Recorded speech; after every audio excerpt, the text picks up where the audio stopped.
Mahina ang business ko, Mami N. Can you be my mentor?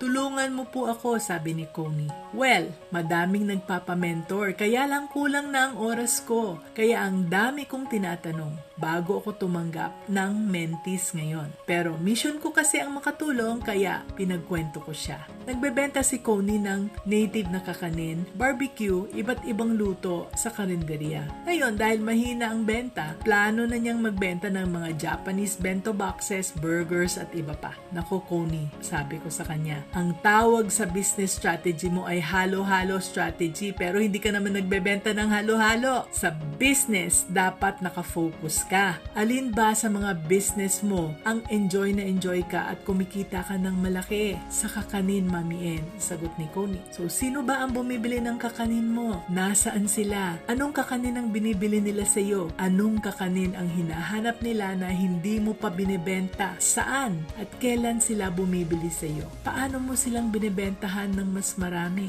Para pumatok ang business mo, Connie, kadalasan ang solusyon ay hindi pagdagdag ng iba pang ibebenta. Sometimes the solution is just to listen to your customer and to be the best at what you do. So focus. That's being a business-minded Pinoy.